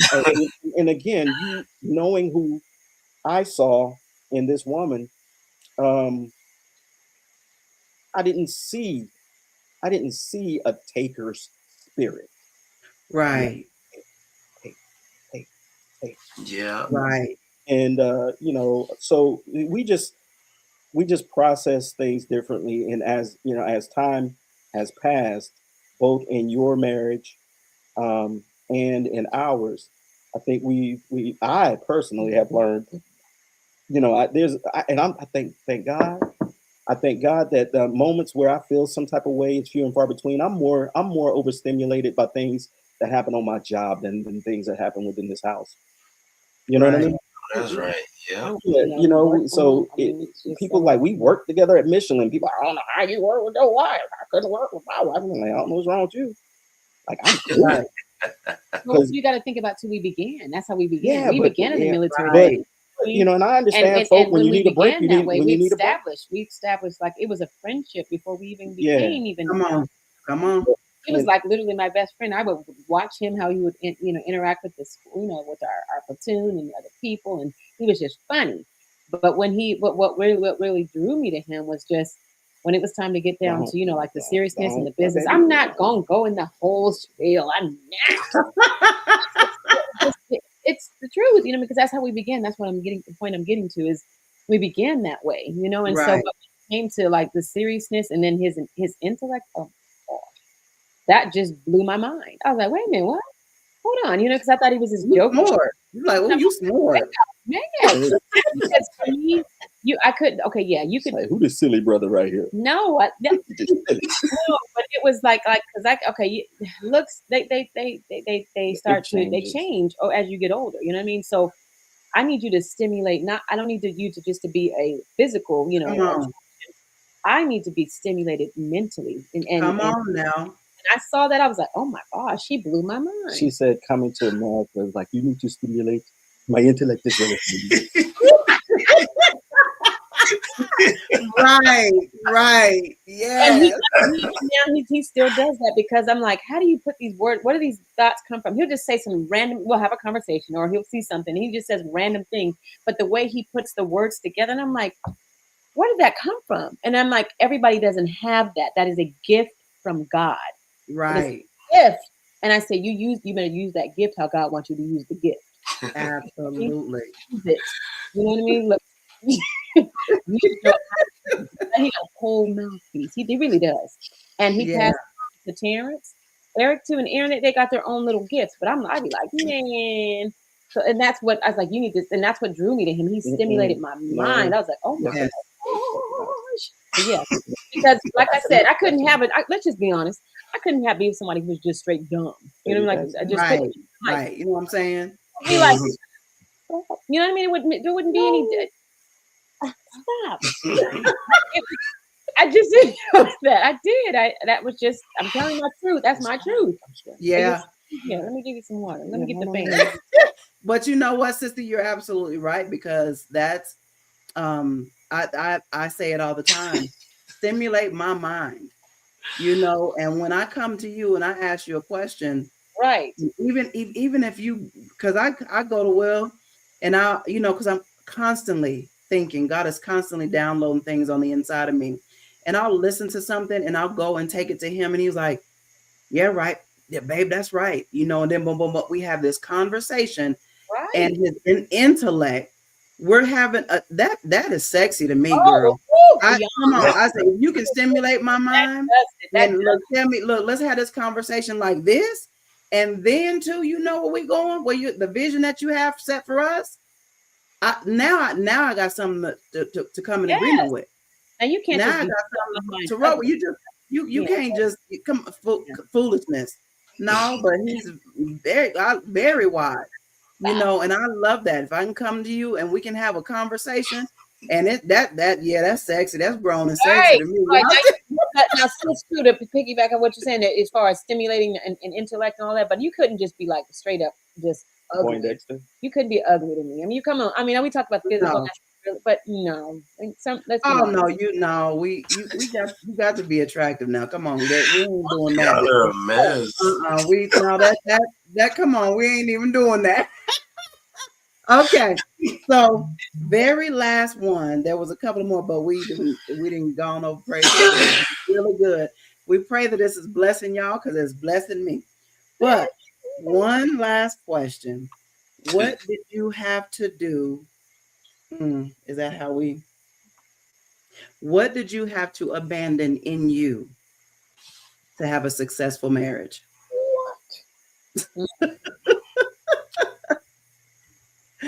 What did you have to abandon in you? What did God have to cut for you to make sure that your marriage is successful? Thus far. Yeah. Attachments to the past. Attachments to recognizing that I had childhood trauma, man. We do a terrible job of recognizing the triggers, the things that trigger us in our life. We do a terrible job of recognizing that. And again, as a man, because I had this pain, I had this lust, I had this restless spirit, inside me. It was driving my actions. I can take care of you and still do this. I can be good to you and still do this. I can be a good husband, bake you a cake for your birthday and still do this. I can help you relax your hair and still do this. I'll take you out on Friday so I can go out on Saturday. I will do your nails when you want to experiment with those acrylics, and I'll help you with that. I'll do that. I don't care if my partners come over. Dude, you bake cakes and do hair and do nails too? My wife, you can go home. Come on. That's right. But then at the same token, I still had this restless nature that I always wanted to be in the mix. I felt like I was always missing something. So what God had to cut out of me? Yeah, he had to cut lust out of me. He had to cut that restless spirit out of me. I never was big on a whole lot of, I've never really been, insecurity. Oh boy, being told, boy, you black as the ace of spades. Boy, I bet you leave fingerprints on charcoal. Making me think something was wrong with my skin because I was just heavily metal, right? So being told all kinds of things that stick with you. People think trauma is physical, that is just blatant and in your face with bad, saying, bad things about you. I had a girl tell me one time, "You'd be cute if you wasn't so black," on the school bus. And she she was challenging in the face. Yes. Oh. Okay. That was good. She was challenging. She had a lot going on in the face. Okay. Say that back to her. So I took it. And I said, and I internalized. Then years later, I'm like, man, why was I even listening to that? And I said some things, rhymes with fugly. But that girl, because you Dre is crying, laughing. you got some things going on. So when we speak about that, so God had to cut all of that. He had to cut the pain away. He had to cut the lust away. He had to cut the restless spirit away. Yeah, Drea. Hey, she was girl. Oh my God. In the face. So, no.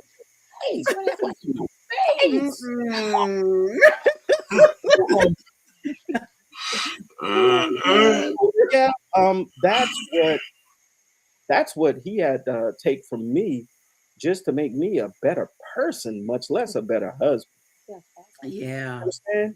I don't think you really knew or Not to what this you extent. saw. Oh no, I But saw that you were a good but person there. yeah. I mean, I pride myself. I just didn't know. I told Bunny, I said, I can't. I asked my mama. I said, Mom, was I a mean spirited child? She said, No, you was always a sweet baby and a sweet child. Mm-hmm. Yeah. You know, I that got it. My happened to you? uncles used to make Yeah. us fight. Like what? There's these two kids that lived next door named Thomas and Tyrone. My uncles used to take masking tape and put it sticky side up, wrap it around my hands to make little, pads for the knuckles. Right. And they used to make me and this guy fight. Like we was three pit bulls. We used to just fight. And I remember, sometimes I get the best of one of them. Sometimes they get the best of me. That was just a rite of passage the way I grew up. You can't be no Right. soft and all this. You don't know how to process that though. Terrence always say, I had an undeveloped frontal lobe or something. Yeah, he said my frontal lobe is underdeveloped. Underdeveloped. So Right. I don't know how to process all that. So one day I get the better of one of Baya, get him good in the nose. And he crying. My uncles are going crazy. I could tell when we got our food stamps because we would always have fried chicken, pinto beans and rice, and some good old cornbread and some vegetables, like usually green beans or something. I could tell when I was like, yeah, come on, a good meal. Good meal. Good. Well, I know about that government cheese today. So what you talking about for real? That my grandmother, God rest her soul, she called us in the house. Told me to go wash my hands. I got the good red Kool-Aid ready and all of that. While I'm washing my hands, I started crying. Mm-hmm. I started crying. My uncle like, man, you a punk. What you here crying for? I'm like, man, because I done busted old boy nose. I mean, I ain't want to do that. Right. But again, these are things that when I got older, one, you ain't nobody finna punk me. Because I was afraid to fight all throughout. After I went to live with my dad, I was afraid to fight and stand up for myself. Because I didn't want to get a whooping, didn't want to get in trouble. So then when I went in the military, I played football, same thing. Didn't want to hardly stand up for myself. But I just come out of that shell a little bit, went to North Carolina A&T, got into some things, and my partners on the football team was like, man, say it. Okay, no worries. So now that feels kind of good. Right. It feels kind of good. I don't want to do that. You do what you got to do and tip on up out of there before the people show up and you get hemmed up. So I go in the military, same thing. So-and-so going on. Don't want to get in trouble. Get anyway. Get past that. Still stuck on a little bit of stupid. So when I would get into these situations, that thing clicks, and I ain't got to take this from nobody. Right. So God had to cut all of that away. Come on. That you hit me, I'm gonna hit you back. I'm just not gonna put myself in a position to be hit. How about that? Come on. There you go. There you go.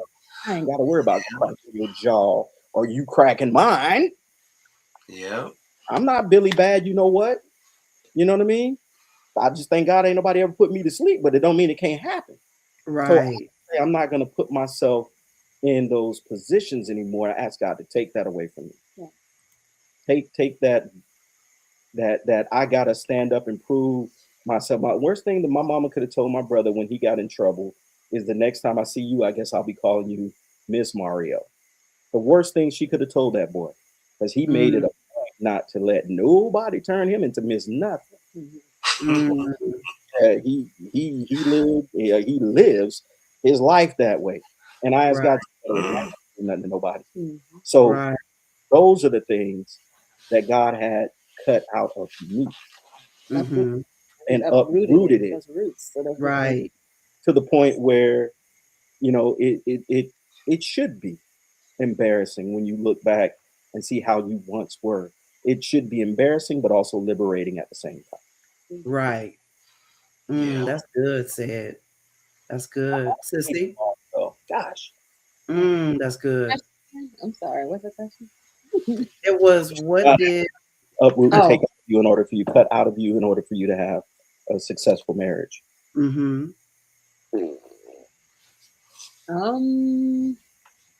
Also wrapped up in him, Put in you, what? Some independence. Oh yeah, independence. Learn you who, know that too, learn sis? learn who Mhm. you were I as guess- a woman, as a lady. Well- Learn what you like. Know whatever it is that you like. No.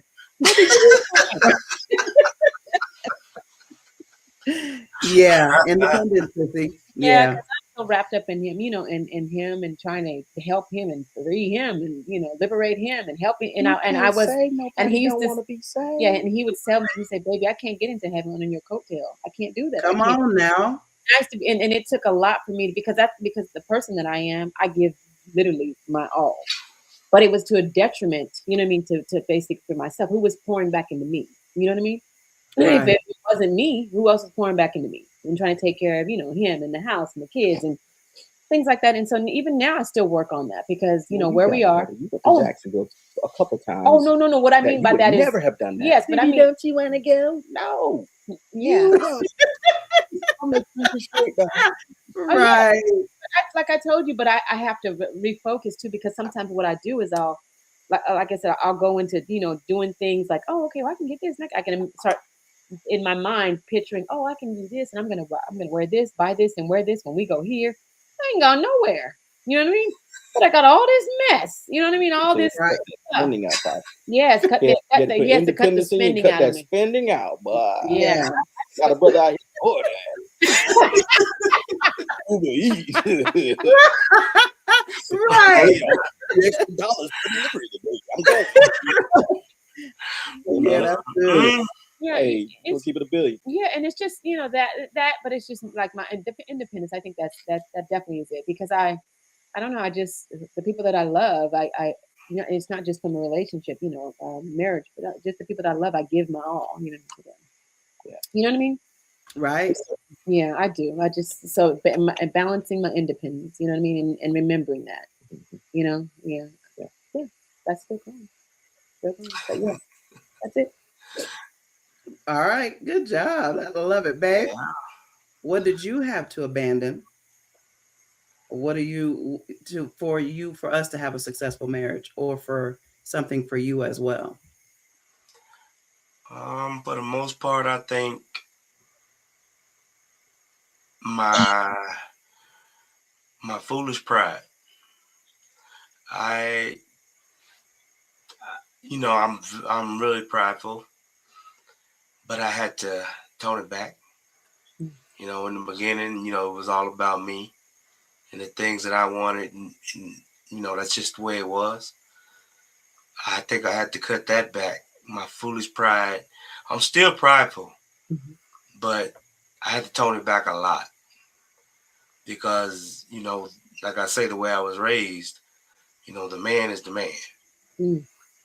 But, and Keisha Jay, we talk about it all the time. I treat my son totally different, because I don't want him to be able to see, how I was raised. It wasn't horrible, but it was hard. Yeah. You know what I'm saying? And I think for me, being that foolish pride that I had to cut back the most. Yeah. Yep. I see that's growth. That's growth. You know what I mean? You see it, and you're like, man. Yep. And you do your comparison. You're like, I don't want to be that person again. I don't want to be that person anymore. And you make up in your mind, I'm not going to be that person. You know what I mean? And then of course, when you make up in your mind, that means you've chosen God to help you to uproot it and get that back out of you. I mean, because pride, you're using your pride that you have now that God has given you in the right way. Yeah. Right. Because it's your strength. It could be your weakness, or it could be a strength. Now you're using it as your strength. Proud to take that.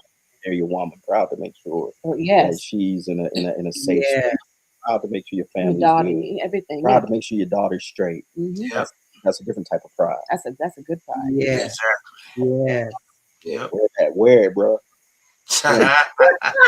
S on your chest. That's right. No, that's right. He got an S on his chest. Superman. Yeah. But it's okay to be Clark Kent.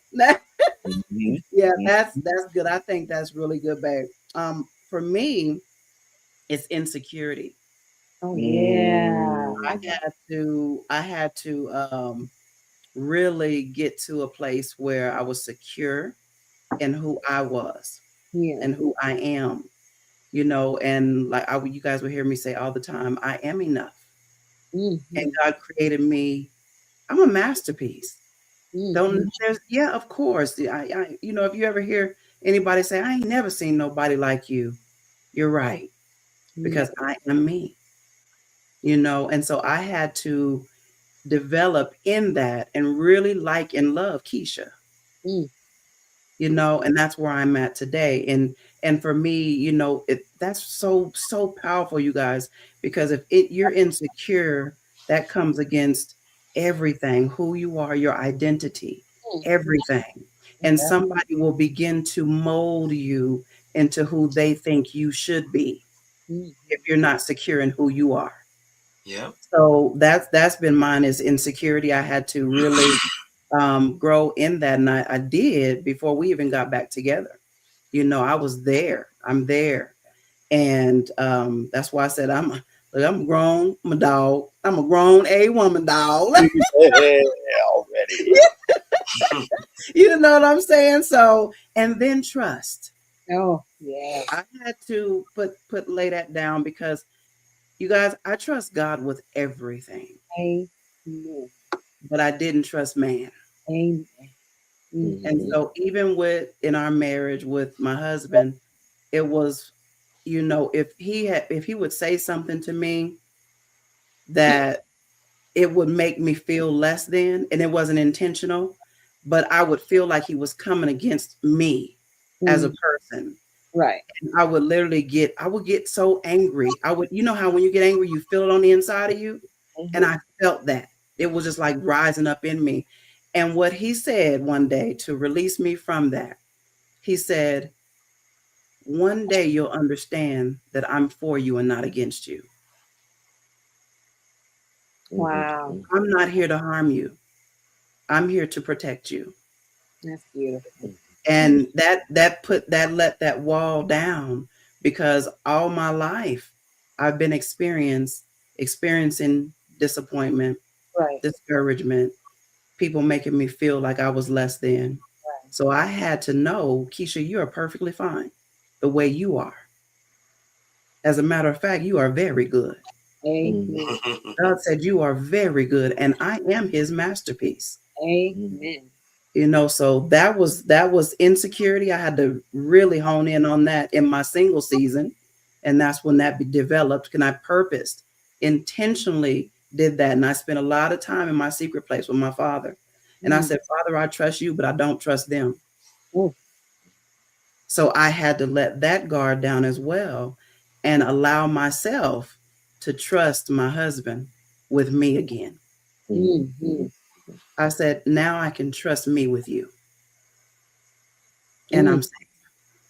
And I remember at my wedding, my brother, back when we did the reveal to Rockman, he said, and I remember these words, he said, it's okay now. It's okay now. You're going to be just fine. And that was another where I was able to say, Father, okay, I trust you. Now I trust this man with me again. So that's that. That's what I had, that was mine. I had to really, that insecurity and trust in man versus, because I trust my God. He has never left me nor forsaken me. And I know that I have him. If I don't have anybody else, I have him. Amen. And that is everything. But okay, now I've blessed you with what you've been praying for your husband, and I need you to trust him too. So that's what I had to. He's a new man. He's a new man. Yes. So what, baby girl? That's very good, Dad. Also have to adjust and get used to not being by myself. Yes, knowing, okay, my wife is here. Now, how can I adjust to make sure she feels safe? Yes. And that's exactly what I was just saying. Yeah. That's what's up. Right. Yeah. Thank you, baby girl.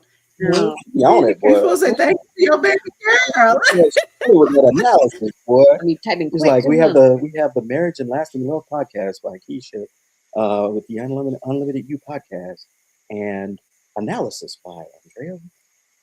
Right. Analysis by That's right. I love it. Yes. I love it. So look, that was wonderful, you guys. Let me see. Let's open it up real quick.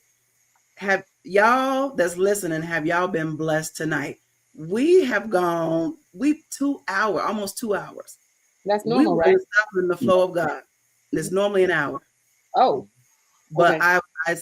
I was not stopping the flow of God. Amen. There were things that were said tonight that needed to go forth to be a blessing to someone else, right? And I absolutely was blessed.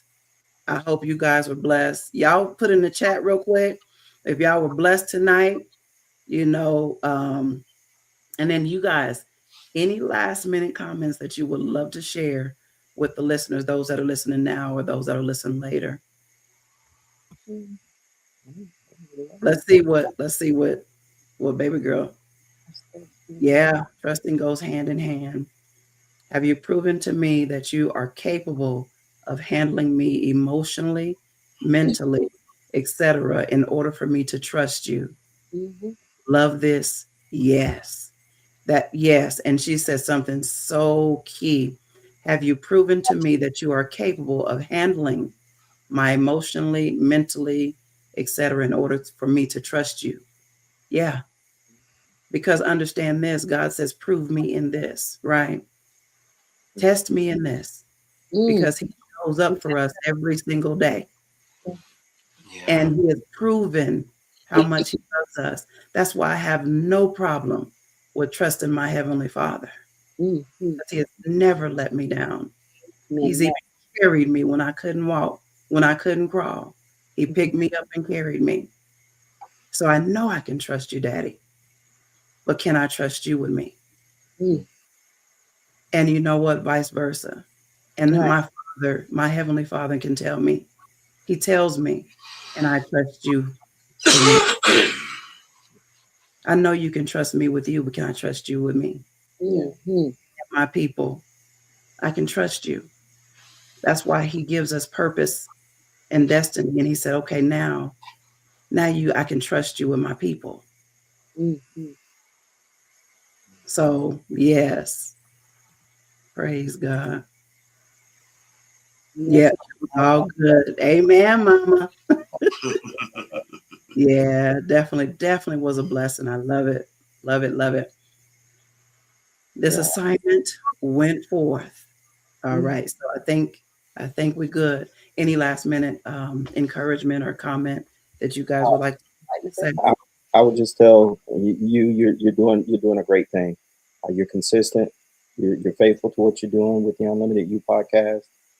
Very consistent, and regardless of how many people, a lot more people will sit around and they'll watch and they'll see what's going on, but they won't say nothing. They'll sit, they'll watch and they'll see, and they won't say anything. I literally had that happen to me where somebody reached out and said, "Hey, why aren't you doing XYZ anymore?" And I'm like, I didn't even know y'all was paying attention to that.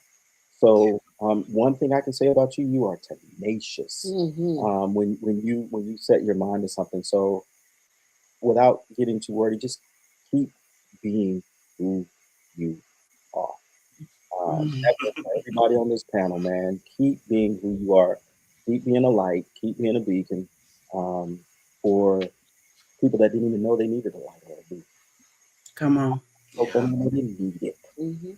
Yeah. They don't know they need it. They don't know.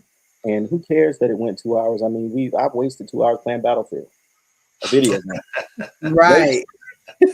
Got nothing from it at all. Right. So, man, listen, ain't got nothing. So, this thing, when God is moving, let God and let it go how it goes. So, stay strong, sis, brother. Stay strong. Sure. I love y'all. Yes, we love you so much. Keep doing the good work. Keep fighting the good fight. That's all I got. Love you to life. Yeah. I love y'all too, man. Yeah, love y'all too, and vice versa. Thank y'all so much. for just any time that I call on you or I need you or anything like that. You guys are there. And I thank you. Bro, you said you talked to me a while ago about relational equity. Relationship equity. Relationship equity. And we have it. Mm-hmm. You know what I'm saying? And we're blessed by that. I'm reading this book right now. Well, one of the books I'm reading, it's called by Dr. Darius Daniels, called Relationship Intelligence. Mm-hmm. And this is such a blessing. And so I just want to say we want to say thank y'all for coming on here and being a blessing. Continue to be who you are as well. Continue to be the great example, for many. So we appreciate y'all. We love y'all so much.